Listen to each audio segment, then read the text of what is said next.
Ahoy hoy, it's your boy attackslug, and this is You Should Be Playing, where I recommend games to you that I think you and everybody else should be playing. And today, we're looking at Runner 2, or to be more accurate, Bit.Trip presents Runner 2, Future Legend of Rhythm Alien, which is a mouthful of a game. This is a 2013 release from Gaijin Games, which is kind of a terrible name for a game studio, but that's kind of neither here nor there. It is a rhythm game. It is a rhythm game platformer. It is the sequel to Bit.Trip Runner, which was part of the Bit.Trip series originally on the Wii. The voice you're hearing doing the announcing here is Charles Martinet, aka It's Me, Mario! But he's playing himself as Charles Martinet, which is kind of a weird third wall breaking type deal, but whatever. My main save that I played this game on was not on the PS3 yet. But, by the way, I'm playing on the PS3. I beat this game on the PC, spent about 14 hours playing it, and loved every minute of it. But, as you may know, PC capture on my end, certainly on a rhythm game, would not be good, would not work properly. So, I'm just going to jump in here. I played about a half hour of this on the PS3 just to get past the original stuff. They're still introducing concepts and that kind of thing, but it is at its core a rhythm game platformer. So if you do not have any rhythm, then perhaps I would not recommend this game, because you want to be doing things in time with the music for maximum efficiency and, you know, not dying. So the game does get rather complicated the farther you get into it. They introduce a bunch of different mechanics.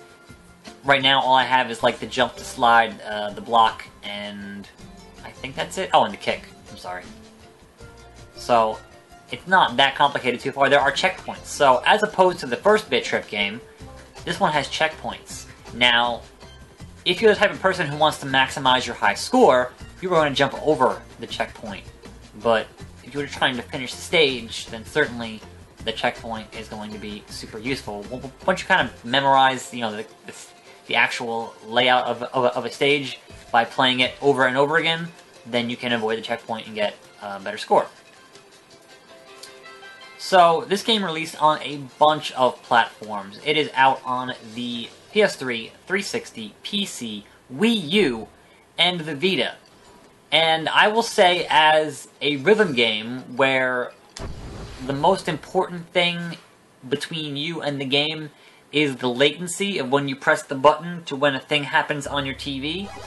And it's hard to tell with TV or monitor latency. I'd say perhaps the best platforms to play it on would be the Wii U, where you have a screen and the controller, or the Vita, because you know the developers can account for the exact amount of latency that's going to be in those devices. Now, I will say, I have not played this game on either of those platforms, so maybe it's hardly broken, I don't know. But theoretically, those are the best places to play rhythm games, because that the latency, so you can see here, it's introducing a new mechanic, which is the slide jump. I can also dance, but the dancing is how you want to maximize your score. I fucked up there. But it is also, there is a certain amount of animation in the dancing that once you're in a dance, you cannot cancel out of it. So you must be very careful into where you decide to dance. But yes, everyone on the leaderboards is constantly dancing. And this game does have online leaderboards on each stage. So your goal here, besides getting to the end of the stage, is also collecting all the gold. And when you collect all the gold, you get the cannonball minigame type deal at the end of the stage that's going to give you even more points if you can nail it successfully. So there are layers upon layers of challenge in this game that I enjoy very much so. There's also rewards, and what that means is that as you're doing things, like the amount of times that you jump and the amount of time you spend in the air and that kind of thing, you can earn reward. I'm not entirely sure that does anything outside of just unlocking them all, but it is an incentive to keep you playing. Okay, I'm almost at this many rewards, I want to keep going, I want to get, 100 more gold, or whatever. It is a good incentive to keep you playing. But really, the thing that should be keeping you playing this game is enjoying the music and enjoying the platforming, both of which I think are excellent. Now, this game is a little bit easier than its predecessor, Bit.Trip Runner, which I never finished, because that game was fucking got ridiculous. So we're gonna do a bullseye. I didn't make the bullseye, but I got points, so, you know, that's always nice. But this is a game that, you know, if you are perhaps not musically inclined, or rhythm games frustrate you, then it might not be the game for you. So, I'm gonna jump back here into the first world for a minute or so, just to show you that there's another feature in some of these stages, and that is the... I'm not sure that was probably not the right stage. So yes, there also are difficulty modes. There's easy, normal, and hard, I believe. I don't recall exactly what changes in the difficulties. I kind of played the whole game on normal, or what is it called here? Just right. Rather hard. Quite easy. Just right. So I played the game on just right. So I'm actually looking for... You see there in the names here, there's a... I'm not seeing it. I know I passed one that had a retro cartridge. And those stages, actually, I did want to show one of those. So, we're just gonna kind of run through here and see if I can't find one. I should have written it down. But I kind of tend to fly by the seat of my pants when I do these things anyway, so what are you gonna do? Usually I want to say it would... Maybe it won't tell you which actual stage has the cartridges in them or not. This is when it was rolling out the kick mechanic. The one thing I didn't like about the kick mechanic was how the stop sign flies like into the camera. That's kind of distracting, but I'm assuming that's kind of on purpose. Yeah, if it flew like, you know, in a different direction instead of right at the camera, perhaps it would be better, but that is, you know, a design decision on their part. But by and large, I did not have any real complaints about this game. I enjoyed the time that I spent with it. And while it's not a game that I would go back to, it was certainly a game that if they ever happen to do another sequel, or, you know, another Bit.Trip game, or series of games, I am certainly on board for any of those. Because I enjoyed what I played of the Bit.Trip series. I didn't play them all.